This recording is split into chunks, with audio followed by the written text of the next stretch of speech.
शहर कब खाली करोगे? ईसाइयों ने फतह के बाद किसी मुसलमान को जिंदा नहीं जाने दिया था। आपको शायद याद नहीं, मेरा नाम है सलाहुद्दीन। सलाहुद्दीन।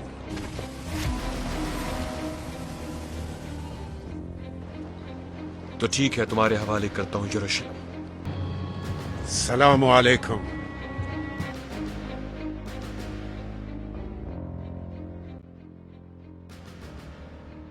सलाहुद्दीन अपने साथ मौजूद जवान को बैतुल मक़दस की अहमियत के बारे में बता रहा होता है कि ऐन उसी वक्त चंद जवान घोड़ों पर सवार सलाहुद्दीन के पास आते हैं। उनमें से एक कहता है, नाइट्स टेम्पलर्स कुदस की जानिब बढ़ रहे हैं, जंगल के रास्ते से आ रहे हैं। सलाहुद्दीन सोच में पड़ जाता है।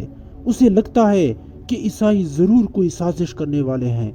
लिहाजा सलाहुद्दीन फैसला करता है कि उन्हें कुदस पहुंचने से पहले रोका जाए, ताकि मालूम किया जा सके कि मुसलमानों के खिलाफ क्या साजिश होने वाली है। आखिर सलाहुद्दीन अपना लश्कर हमराह लेकर जंगल के रास्ते छुप कर बैठ जाते हैं। थोड़ी देर बाद ईसाई आते दिखाई देते हैं तो सलाहुद्दीन और उनका लश्कर यके बाद दीगरे उन पर हमला आवर होते हैं और शदीद लड़ाई छिड़ जाती है। ईसाइयों के कई बंदे मारे जाते हैं। आखिर सलाहुद्दीन उन पर काबू पा लेता है। उनमें से एक से सलाहुद्दीन पूछता है कि नाइट टेम्पल्स की मौजूदगी के बावजूद शहंशाह बालडून ने कुदस के लिए आप लोगों को क्यों बुलाया है? तो वो जवाब देता है कि मुझे कुछ मालूम नहीं, कमांडर का हुक्म था, इस वजह से हम रवाना हो गए।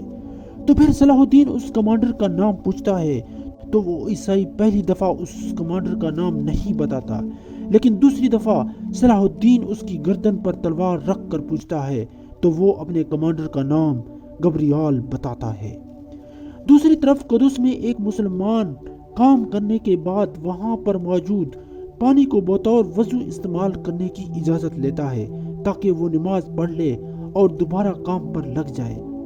वो ईसाई जो इन मुसलमान मर्दों की निगरानी कर रहा होता है, वो उसे वजू करने और नमाज पढ़ने की इजाजत देता है और साथ ही कहता है कि जल्दी करना, वरना अगर किसी ने देख लिया तो मुझे सजा भुगतना होगी। वो मुसलमान मजदूर वजू करने लगता है तो इसी वक्त गब्रियाल वहां आ पहुंचता है। गब्रियाल रस्सी से उसे खींचता है, वो जमीन पर गिर जाता है। इतने में मुसलमान मजदूरों पर मामूर शख्स गब्रियाल से कहता है कि तुम मेरे काम में रुकावट क्यों पैदा कर रहे हो?